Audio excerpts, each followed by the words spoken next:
All right. Good morning, everyone. It's Nicole Safely with the Relentless Networking Showcase.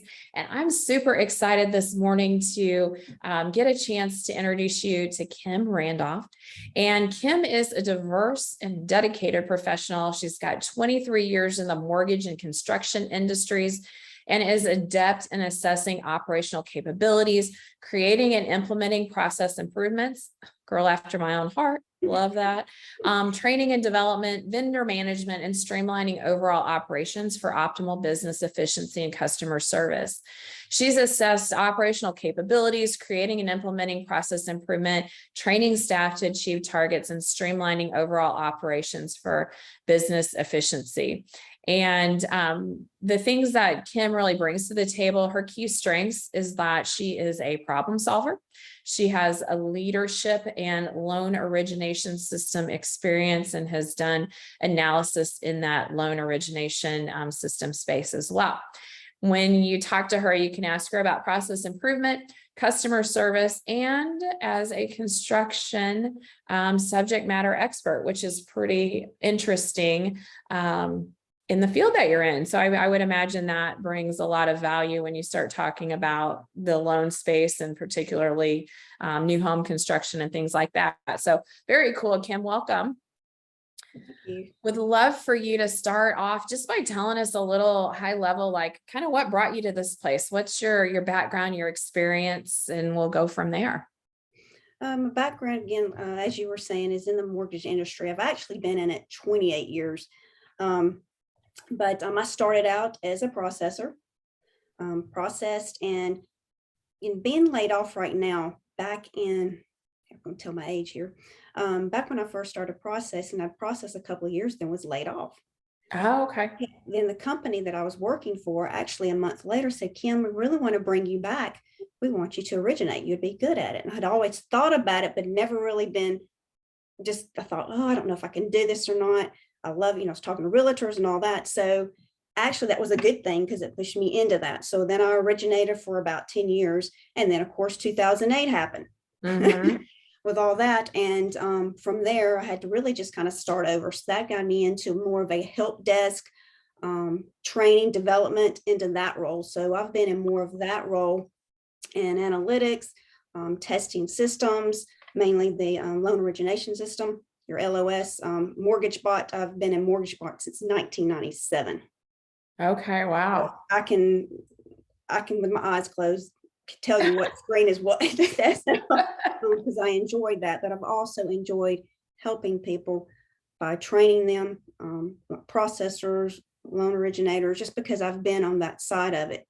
And even underwriters, did a little bit of scenario desk with them, implemented the scenario desk.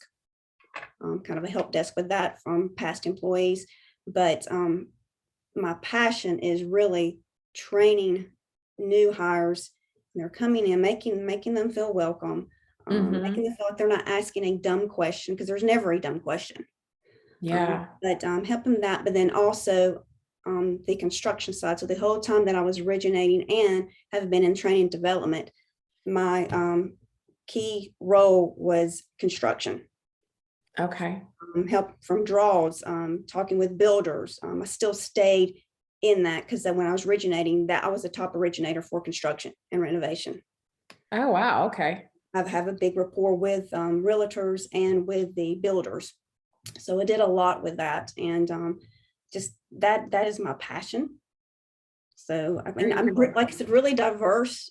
Yeah. I wanted to make sure that the roles that I was in, I was still going to be able to be involved in all that.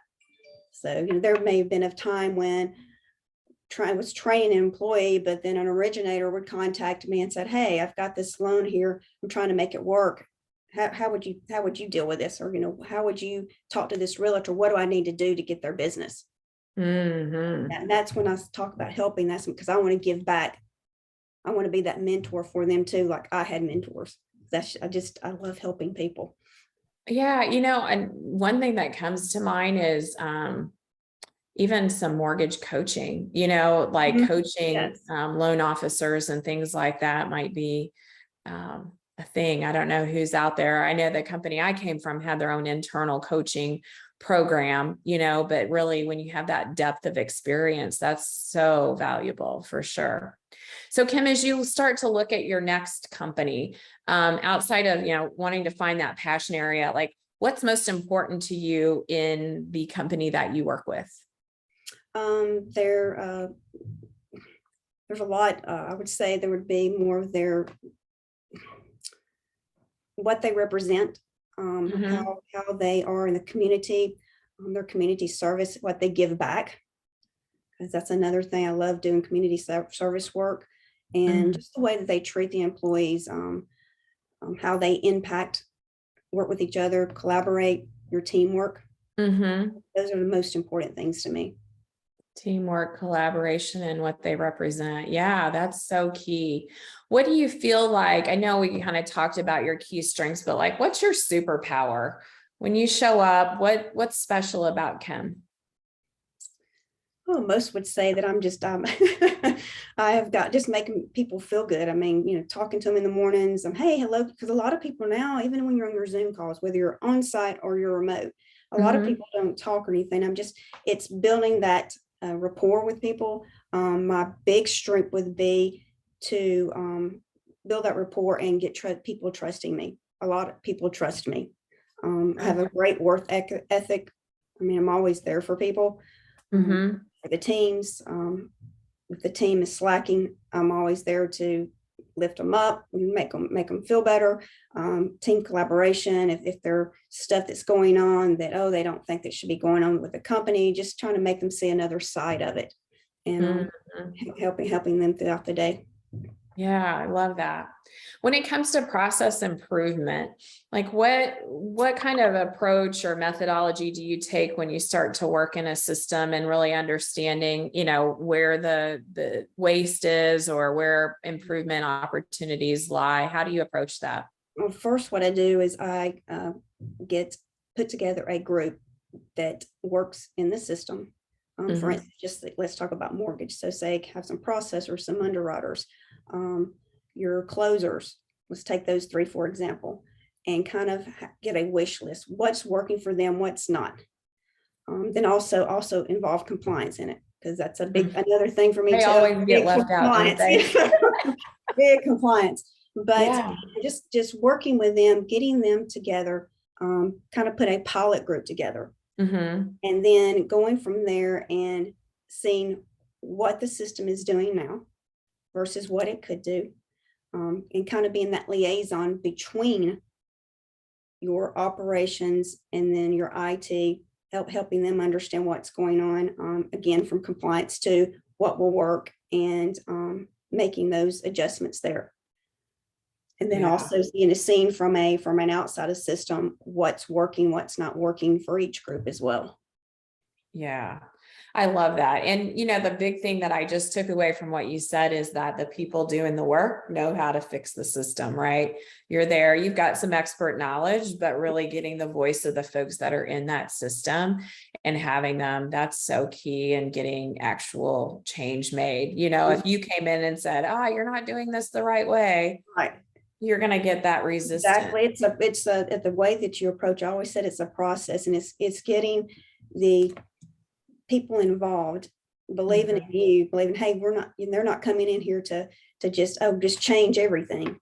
Because I can tell you, I have been in meetings, I have been on calls where I have heard people, they're just coming here to change everything.